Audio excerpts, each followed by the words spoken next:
Marcus Hale never meant to stay on the casino floor after his shift, but the hum of machines felt like a lullaby for a man carrying too much.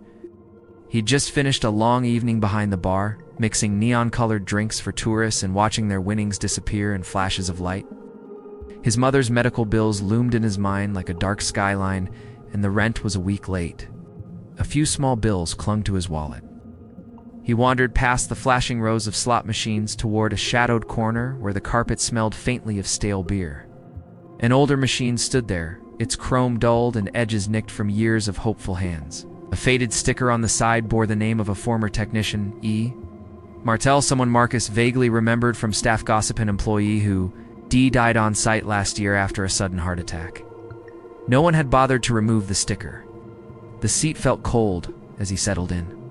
Marcus pushed in a few dollars and tugged the lever. The reels spun, reflecting the dim overhead lights. 3 cherries. Nothing. He tried again. Bars and lemons. Close, but not enough. The machine hummed low, almost like a sigh, and a tingle crawled up his neck. One more pull, he told himself, thinking of his mother's next prescription refill. The reels blurred into a dizzy whirl of color. They slowed with a heavy clunk. Bells shrieked. Lights flared red and gold. Jackpot flashed across the screen, bright enough to make him blink. Coins clattered into the tray in a cascading roar. A few patrons nearby applauded, their faces alight with envy. Marcus laughed in disbelief, heart hammering. A floor attendant hurried over with a payout slip. "Big win, sir," she said, smiling. "Let's get you squared away." She handed him a velvet pouch filled with crisp bills. Marcus's fingers trembled as he loosened the drawstring to peek inside. Among the thick fold of hundreds lay a small brass key, tarnished and old. He picked it up. Engraved along its shaft were 2 words. Sophia A. His stomach tightened. Sophia Alvarez. The name wasn't just familiar. It was on the missing person flyers still taped behind the employee lockers. She'd been a waitress here, gone without a trace months ago. Marcus glanced at the attendant, but she was already walking away to help another winner. The key felt heavy in his palm, far heavier than brass had any right to be. He slipped it into his pocket, trying to shake off the unease. Maybe a customer dropped it in the coin tray before. Be it meant nothing. On his break the next evening, Marcus mentioned it to Grace Navarro, the casino's veteran security chief. She leaned against the counter, eyes narrowing at the inscription. "That's one hell of a coincidence," she said. "Where'd you find it?" "In the payout bag," Marcus replied. "Right after I hit that machine." Grace frowned. "That old E.T. Martel unit. We pulled it off the floor months ago after some issues. Surprised it's still running." "What kind of issues?" "There are glitches, strange printouts. People said it spit receipts when it wasn't played. Probably just faulty wiring." Marcus told himself it was nothing, but later, when the crowds thinned, he wandered back to the machine. The casino's endless buzz softened to a low throb. He dropped in a single coin. The reel spun lazily, landed on nothing, and yet the machine clanked as if to deliver. A small slip of thermal paper slid into the tray, blank, except for a faint series of numbers. B2 to 14. His pulse kicked. He knew that code staff storage lockers were labeled B2, followed by a number. This was one of them. Marcus hesitated. Maybe someone was playing a prank. But the key in his pocket felt warm, as if urging him forward. He crossed the staff corridor, past flickering lights and the distant chime of jackpots, until he found locker B2 to 14. He glanced over his shoulder. The hallway was empty except for the low buzz of fluorescent bulbs. The key slid into the lock as if it belonged there. The door swung open with a metallic creak, revealing a small box lined with a faded scarf. He recognized it from the flyers, the same pattern of soft blue flowers Sophia wore in the photo. Beneath it lay a slip of paper with a name scrawled in hurried handwriting. Lucian. Sudden echo of footsteps broke the stillness. Heavy, deliberate. Someone was coming down the corridor. Marcus's breath caught.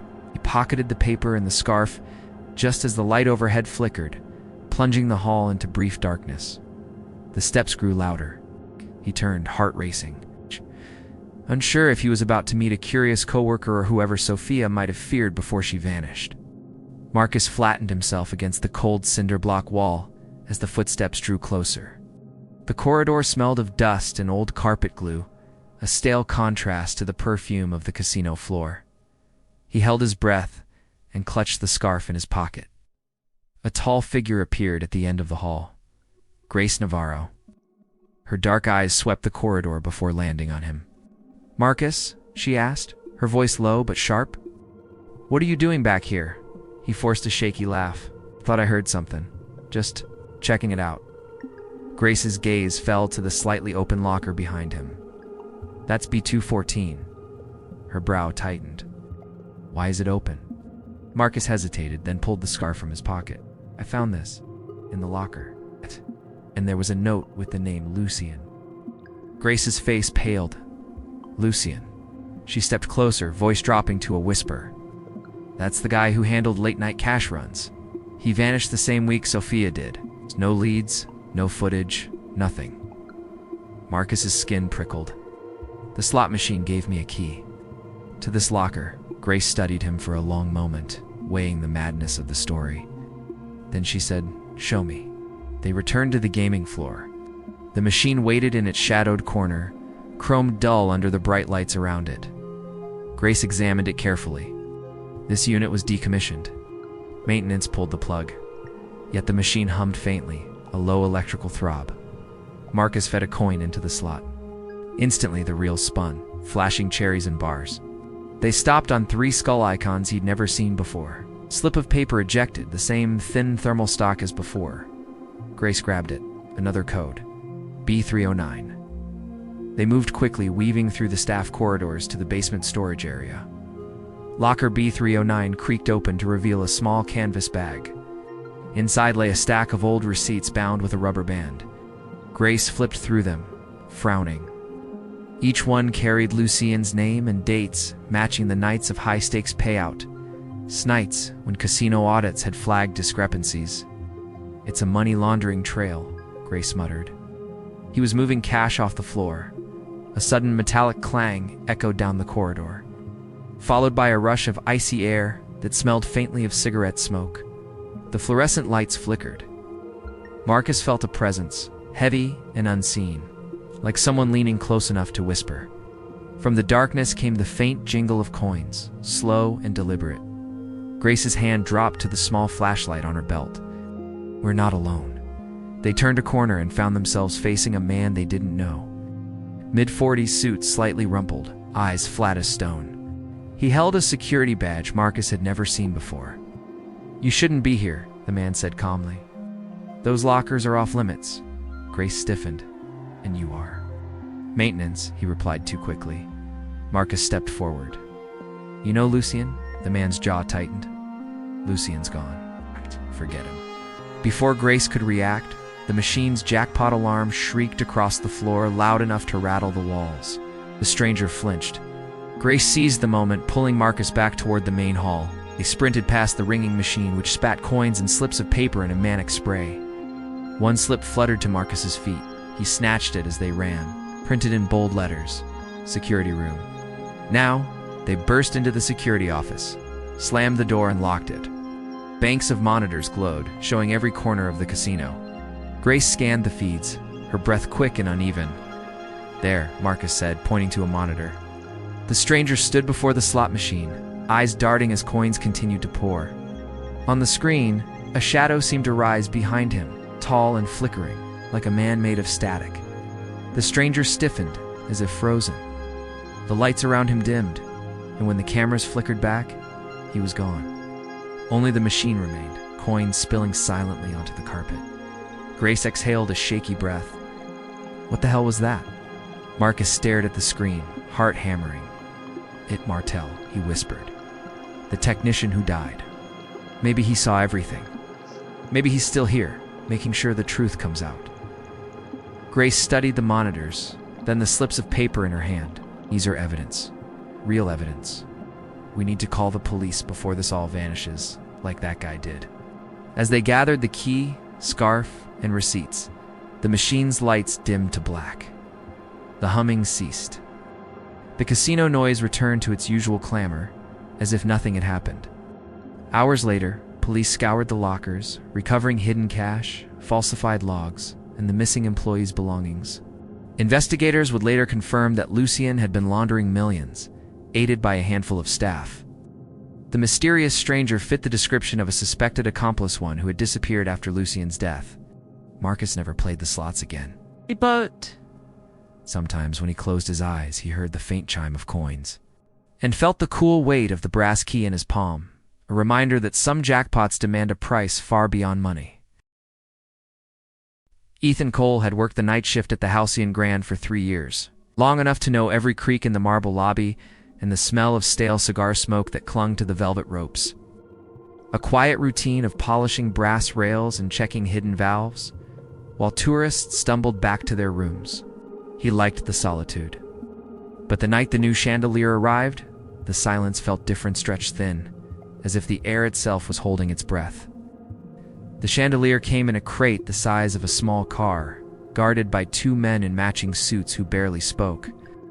The hotel was proud of it, a centerpiece of their latest renovation. Management called it a masterpiece of light. To Ethan, it looked like a glass storm waiting to fall. He was assigned to help the crew bolt it in place, a late-night install so guests could see it glitter at dawn.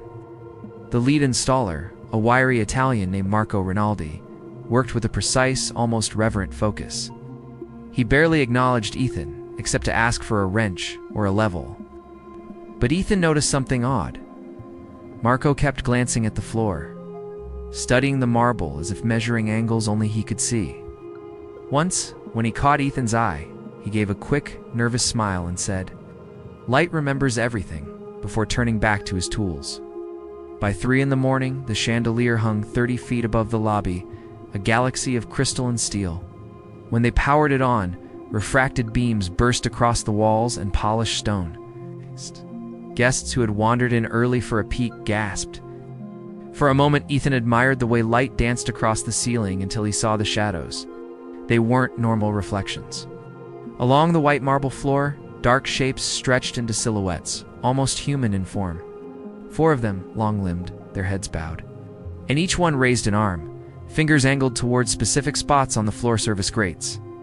Small brass plates marked with maintenance codes like SO7 and L3. Ethan blinked, stepped back. The shapes held steady, even as the chandelier crystals swayed. One guest walked directly through a silhouette, but the shadow didn't break. "What the hell?" he whispered. Marco stood frozen, wrench in hand, watching the shapes with a tight jaw. Then the suits ordered everyone back, blaming a lighting glitch. When Ethan turned again, the silhouettes were gone. The rest of his shift passed in a blur. Couldn't stop picturing the way the shadows had pointed, as if warning or guiding. At dawn, after the crew left, he stayed behind with a ladder and a small flashlight. The lobby was empty except for the faint clink of the chandelier settling into place. He shone the light upward, and again the crystal splintered into dozens of beams. Slowly, as if the fixture sensed him, the silhouettes returned. This time only 2 remained, arms extended toward the same floor plates. Heart hammering, Ethan crouched at one of the plates. So-7, a service hatch. He loosened the screws, lifted it carefully. Dust and cold air breathed from the gap. Nothing unusual, just ductwork and wires, but along the metal edge was a fresh scuff, as if someone had opened it recently. He made a note on his clipboard and moved to the next marked plate, L3, near the maintenance stairwell. The brass there felt warmer than the rest of the floor. When he tapped it, the sound was hollow, like a door with space beneath. He left it for the moment, unsettled by the quiet around him. During his next break, slipped into the staff lounge to ask around about Marco. A housekeeper mentioned he'd worked on chandeliers across the strip. A genius with glass, but said he seemed distracted lately. Another worker whispered that Marco had been found 2 nights ago in his van outside town, unresponsive and barely breathing, now in a coma. Ethan felt a cold rush, as the man he'd met hours earlier couldn't. He possibly be lying unconscious somewhere else. Someone was mixing up the dates or something worse. Back in the maintenance office, Ethan searched the work logs and found a sheet of paper tucked beneath a toolbox. A crude map of the lobby with tiny circles at the floor plates, and the word paint scrawled in block letters. The handwriting matched Marco's name tag. God. By midnight the next evening, he returned with a pry bar and a stronger flashlight. The casino above throbbed with slot machines and laughter, but the lobby was nearly empty. The chandelier's light spilled across the marble like liquid. Again, the silhouettes appeared darker, sharper. One pointed directly at the maintenance stairwell door. He followed. The stairwell smelled of oil and damp concrete. At the bottom, he found the hatch marked L3. With a deep breath, he wedged the pry bar under the plate and heaved it up. Beneath lay a narrow, locker-like compartment. Inside, wrapped in a plastic sheet, was a small velvet pouch. He opened it and found a sequined hairpin style worn by Rita Vega, a showgirl who'd been missing for weeks. Next to it lay an envelope thick with photographs and slips of paper covered in numbers and initials. A soft metallic creak echoed above. Ethan froze. Footsteps. Someone else was in the stairwell. He shut off his flashlight and crouched in the dark, pulse racing. The chandelier's glow still filtered down the stairwell, faint but steady. On the concrete floor beside him, a single shadow stretched long and thin, like a finger pointing straight at him. Ethan held his breath as the shadow quivered along the concrete. The stairwell door groaned open and closed again, the sound echoing like a warning. He could hear soft footsteps above, deliberate and patient, moving closer. Whoever it was didn't call out. Gripping the pry bar tighter, he waited. The steps paused on the landing just outside the door. Then came a slow, scraping sound, as if metal dragged across the floor. A chill swept over him. Finally, the steps retreated, and the stairwell door clicked shut. Silence returned, but it wasn't comforting. He forced himself to breathe and switched his flashlight back on. The shadow that had been pointing at him was gone, but the envelope and sequined hairpin still lay in his lap, undeniable and real. He slipped the pouch into his jacket and climbed the stairs as quietly as possible. Up in the lobby, the chandelier shimmered with innocent beauty. To anyone else, it was just glass and light. But as Ethan looked up, the silhouettes returned, darker than before. 3 of them now, each pointing toward the staff entrance leading to the casino's private basement. His radio crackled. "Cole, you still on the floor?" It was his supervisor, Ben. "Need you to check the east stairwell? Got a report of some noise?" Ethan swallowed hard. "I'm on it." He slipped into the back hallway, heart pounding. The service door to the basement was usually locked, but tonight the latch hung loose. He hesitated, then pushed it open. The air inside was colder, heavy with a metallic temps. Bare bulbs flickered along a narrow corridor that led to the storage rooms. At the end of the hall, a faint glow pulsed like candlelight. He crept forward, every step echoing in the hollow space. The corridor opened into a wide maintenance chamber. In the center stood a massive, old-fashioned chandelier frame, an earlier version of the one upstairs. Stripped of crystals and covered in dust, beneath it sat a single folding chair, and on the chair lay another velvet pouch. Ethan approached, his flashlight catching something etched on the concrete around the chair. Names, dozens of them scratched into the floor in careful lines. Rita Vega, Thomas DeMarco, Ela Hart. All familiar from missing person flyers around Las Vegas. A sound rose behind him, a soft tinkling like glass brushing glass. The new chandelier's light didn't reach here, but somehow, its reflection did. Bright shards flickered across the ceiling, as if the crystals themselves had traveled underground. The beams stretched, forming long black shadows along the walls. 4 figures emerged this time. One stepped forward, its arm raised to the far corner. Ethan followed the silent command. In the corner, he found a heavy tool cabinet chained shut. A padlock dangled, but the chain looked recently cut. Pulled the doors apart. Inside were boxes of cash, casino chips, and a blood-stained jacket that matched the description of a security guard who'd disappeared months ago. A whisper brushed his ear, faint but clear. "Tell them." He staggered back, flashlight trembling. The figures on the wall shimmered, their outlines sharp. He could almost make out faces now, eyes pleading, mouths half open as if begging him to finish what they could not. His radio crackled again. "Ethan, where are you?" Ben's voice was different this time, lower, almost threatening. Ethan snapped the radio off. The whisper returned, firmer. "Trust. No one upstairs." A sudden crash echoed down the corridor. Someone was coming. Ethan stuffed the envelope, hairpin, and a handful of photographs into his jacket and slipped behind a stack of crates. Two men entered, both in maintenance uniforms, but their movements were too careful to rehearse. One carried a heavy wrench. "Boss wants this cleaned tonight," the taller one said. "No more signs." The shorter man grunted, scanning the room. His gaze lingered near the crates where Ethan hid. Ethan's heart hammered so loudly he feared it would give him away.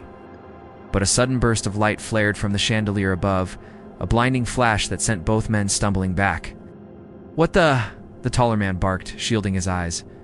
When the glare faded, the silhouettes on the wall had multiplied, surrounding the men like a dark crowd. The intruders froze, terror plain on their faces. Without a word, they dropped the wrench and bolted. Ethan exhaled shakily. The shadows turned toward him once more, a silent chorus. He understood. They wanted him to act. By dawn, he had copied the photographs and slipped the originals, along with the velvet pouches, into a sealed envelope. He left it in an unmarked locker at the downtown police station, using the anonymous tip line. That evening, as he finished another shift, police cars ringed the Halcyon Grand. Detectives moved through the lobby, speaking quietly with management. Guests whispered, curious but unaware of the nightmare hidden beneath their feet. Ethan stood alone under the chandelier. The crystals shimmered softly, casting gentle arcs of light across the marble. For the first time in 2 nights, no unnatural shadows appeared. But as he turned to leave, a single crystal swayed on its own, chiming like a distant bell. On the polished floor beneath it, a faint silhouette lingered just long enough for him to see a raised hand, pointing toward the next secret yet to be uncovered. The cage never slept. Even at 3 a.m., the hum of the servers in the back room mixed with the soft clack of chips and the murmur of tired gamblers trading one last risk for tomorrow's rent. Riley Kane liked nights behind the glass. The light fell the right way on the rows of bills. The ledger felt honest. Numbers that could be counted and questioned and made sense of. He'd worked the cage long enough to know which totals were typos and which ones smelled like trouble.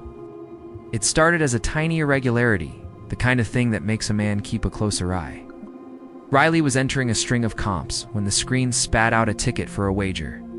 Table A VIP, $75,000 posted. The amount alone would have set him on edge, but what made him freeze was the account name blinking at the top of the window. Vincent Marlowe, the name printed like an artifact. Vincent had been a legend in the 90s. Lacquered hair, silk suits, the kind of man who gave tip envelopes and took up whole tables for a week. He'd died in 98 papers, had a heart attack in a Miami suite.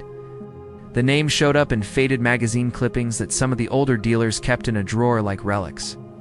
His account should have been closed and folded into some archive. Instead, here it was, active and bleeding cash. Riley pulled up the account history. The system flagged it as a legacy entry, VIPLGD, one of those old database ghosts nobody touched after the migration 5 years back. The wager had come through an internal comp code labeled C99X odd for a table wager. Riley frowned. He paged Lana Ortiz, the night pit boss, over with a tight smile that didn't reach his eyes. Lana leaned in, fingers on the tablet. She was all authority in her crisp vest and worn temples, quick to spot patterns that alarmed her. "Ghost account," she said, scanning the entry. "Weird comp code. Pull the audit log. Marco, get me the IP. Timestamp. Anything." Marco Diaz, the IT manager who looked like he'd lived inside server racks for a decade, hunched over his terminal. He muttered and tapped and then straightened. External handshake came through a dormant endpoint. Token used was an archived session key. Whoever hit it is exploiting legacy auth, basically pretending to be the account. It routes payouts through a shadow settlement to mask the end destination. Riley's palms went slick. Someone's laundering through dead guys' accounts. They watched the security feed for the night VIP room cameras, back corridors, the exits, nothing obvious. And then, like a dull drum under their ribs, the next thing happened. The croupier at table B slipped, twisted an ankle bad enough to send him to the med bay. A week later, a valet doing a late cash run crashed, reversing an SUV, and broke a wrist. Each time one of the phantom wagers posted, an accident cropped up somewhere on the floor. Always minor enough to be an accident, never obvious enough for charges. The coincidence clustered until the math looked less like fate and more like a pattern someone was counting on. Riley kept a notebook under the counter, a habit from before corporate shoved everything into cloud folders. He started stacking event logs next to incident reports. Wager, timestamp, comp code, injury report. The numbers lined up too cleanly. Lana stared at the page and exhaled hard. Someone drawing money and betting it to create plausible losses or wins, and then siphoning the after-action comps out? If they get lucky, they cash out the whole. She jabbed a finger at Marco. You find cameras? IPs? Anything that leads to a door? Marco pulled a string in the logs and found a trail through a delivery service. VP on one of those lightly regulated courier services, the strip used to hide identities. Packets hop, then hit a local node near the service corridor, he said. Then the settlement moves into cashier tills via micro-withdrawals. Little by little, until no one notices. Riley's sleep that week was spare and awkward. Slept in a chair for a night and woke with a chip-studded pillow imprint in his ribs. The idea that someone had found a legal-looking loophole in the bones of a giant machine and was bleeding it dry felt obscene. He imagined old receipts whispering with numbers like secrets. The night the system flagged, the reversed bet still tightened his throat when he thought about it. At the big VIP table, a wager popped onto the ledger. $100,000 placed against the absent player, Vincent Marlowe. It was the kind of bet you made when you wanted to break a house's playbook. It would have the effect of erasing whatever the thieves hoped to gain from a phantom win. No one in the room had placed it. The log printed a note. Origin internal server reboot. Riley stared at the monitor until his eyes watered. Marco's hands moved, fast and grim. Someone may have pushed a corrective script during a kernel reset and internal patch designed to cancel suspicious comp routing. That could be an admin from our side, or Marco's voice fell, or someone with access. Panic finds small things to feed on. The security feed picked up a runner slipping through the staff corridor with the purposeful gait of a man who has made this job his life. Carlos Chico, Ramos known for too many late-night favors and a grin that didn't reach his eyes. Courier for the wrong people. The camera showed him moving toward the VIP room, jacket buttoned tight, face set. He pushed through a service door and skirted the monitors with practiced patience. Lockdown, Lana barked into her radio. The pit filled with a brittle asset of urgency. Riley watched Chico's figure on the screen, tracked his path to the service hatch near the back hallway, and felt his chest squeeze. The man's hand slid inside his jacket as he approached the door. On the monitor, the glint of metal flashed for a breath. The screen caught at something catching light against the leather. A gun? Riley didn't let himself think it, but his mind supplied the silhouette, the polished metal, the way people reach for last defenses. Chico's hand came out again, empty, but the movement had been clear enough. He paused at the hatch, looked up at a camera like he was checking a clock, then he twisted and vanished down the stairwell into the service corridors below. The feed held his retreating back for a long beat. The pit went white with tension. Lana's voice on the radio clipped orders like a whip. Cage locked, security intercept, no one leaves. Riley's mouth tasted like copper. He had spent nights counting money and learning how the house kept secrets. Now one of those secrets was walking right toward him, and something cold ticked in his ribs. The knowledge that the next move could be a bet that ended in a man's life. The radio crackled, and the hallway filled with running feet. Security teams boxed the service corridor while officers swept through the service stairwell. Riley watched the monitors like a man watching a fuse, heart pounding in his throat. Chico moved fast, ducking past a janitor's cart and toward the service exit, pockets bulging. An officer slipped out ahead of him and grabbed Chico's shoulder. For a second, the man's eyes flashed surprised, then furious, then he fought. The way cornered men fight when they've got everything to lose. They cuffed him and hauled him through the staff entrance as guests watched from the casino floor, their laughter catching on the edge of fear. Lana's voice on the radio was steady but thin. Keep the pit open. Keep the guests calm. Marco, pull every log you can. Riley, get me the comp history back 90 days. Detective Sean Harper arrived before the morning shift had a chance to settle. He dressed like someone who had learned to carry authority in a particular quiet way, badge clipped, not trumpeted. He listened to the initial rundown, then settled into the back room to watch Marco point at lines of code that looked like gibberish to everyone else. Legacy tokens, Marco said, as if repeating a prayer. Accounts marked VIP LGD never had their auth keys fully retired. Whoever found a way to replay archive sessions could spoof a member. The system trusted archive sessions for settlement until we updated it 2 years ago. But the tokens still exist. Quietly, he highlighted a chain of IPs that hopped through. Delivery service VPN, and then into a cluster of cashier tills where micro-withdrawals had been booked to shadow accounts. Harper frowned, so they weren't taking a single big pot. They made the house think it lost, and then siphoned comps back into a nexus. Exactly, Marco said. It's elegant in a dirty way. The wagers create the illusion of legitimate play. Comp routines kick in. The thieves route the comps to a settlement account that looks internal. From there, it's small cash withdrawals through trusted tills and courier pickups. Riley slid the sticky stack of paper reports across the desk. Incident reports, timestamps, wristband scans. Harper nodded, his mouth tightening. We'll need warrants for the couriers' depots and for the tills records. And Chico, what's his role? He's a runner, yes? Who is he collecting for? Chico sat in an interview room, bruised around the jaw and sputtering excuses until Harper unfolded his patience. The man cracked like cheap ice in a sunlit sink. A courier for a small crew that worked the strip. Runners and fence operators who took profits and moved them through physical channels. They used dead VIP accounts to create plausible excuses for payouts, then collected cash at back doors. Chico named a handler a middle manager whose name made Harper SI's narrow and a list of cashier IDs they decompromised. They say if you can trust the system, you can hide inside it, Lana said later, when the first arrests started to filter up the chain. She looked exhausted and older than the fluorescent lights allowed, but they forgot to make it human-proof. They planned a sting. Working with IT, Harper and Marco simulated a legacy session trigger tied to a dormant account. This time, it would be bait. The system would allow the phantom wager to post, then trace the settlement chain in real time and keep every endpoint under observation. They closed off the back exits and planted officers at likely pickup spots. Cage staff watched tills with eyes like laser pointers. When the phantom wager processed, the machine responded exactly as the thieves expected. A shadow comp was created. The settlement account flagged a withdrawal.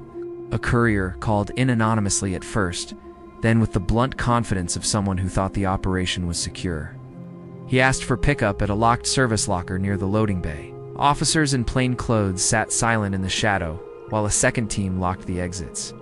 The man who walked up to the locker carried himself like a man who trusted his luck. He was calm until the door opened and several police stepped out. He tried to run, but an officer's forearm caught his shoulder and threw him to the ground. Harper read him his rights as the man's surprised hand groped for his phone. In the locker they found neatly bundled cash, comp slips with strange routing codes, and a small ledger with dates and names, handwritten proof of withdrawals routed through archived accounts. Chico's handler and 2 cashier IDs were enough to begin unraveling a larger web. Bank transfers traced to shell companies dissolved in the same way smoke dissolves in air, hard to catch. But not impossible. Prosecutors prepared papers. Tartahers began systemic upgrades. The casino set about purging legacy tokens and patching endpoints that had been left breathing. There were consequences. Some low-level employees took plea deals, frightened and embarrassed. They admitted to skimming a little or helping a neighbor with a favor. Others were indicted. The House published a terse statement about cooperation in internal reviews. Guests moved on. Business hungry and unfeeling resumed. One evening, weeks after the arrests, Riley sat at the empty cage with the nightlights slanted long across the counters. Marco had closed out nearly every loophole he could find, but the server still hummed its old mechanical song. Riley reached for the console to pull a routine report and noticed a new entry in the audit log. His eyes snagged on the text like a hook. Last bet VM. He traced the line. The system timestamp matched a midnight reboot on a server that had processed the reversed bet. The one that had broken the ring's cycle. Marco had argued it might be an admin action during the reset. Harper had noted it might be deliberate internal sabotage to stop the theft. But the notation last bet, VM, named Vincent Marlowe by initials. Riley had the old magazine profile of Marlowe on his locker shelf, a curling page with a cigarette burn in the corner. He closed the terminal and walked to the glass where the VIP table sat under a halo of chandelier light. Somewhere in the house, a bell chimed the hour. Cage keys felt cool in his palm. He did not believe in ghosts, not the way stories seldom. He believed in accounts and logs, and the way people use systems to hide or to help. But he also believed in the moment a thing refuses to be wronged. Detective Harper closed the file with notes about human greed and the inadequacy of legacy systems. Marco got a commendation and a raise. Lana kept a hard, tired smile and a thicker sense of the line between loyalty and law. As for Riley, he kept the old magazine clipping of Vincent Marlowe tucked into his locker to remind him that sometimes the dead play there. Last bet for reasons that have nothing to do with winning. In the quiet after the storm, when the server sighed and the lights dimmed, Riley sometimes imagined another player at the table, one who'd placed his final wager not for profit but to set the book straight. The last log entry sat there, a small, stubborn testament. Whether it had been a man in a suit or something that must have been more patient than law, the ledger had closed that night and the house remembered.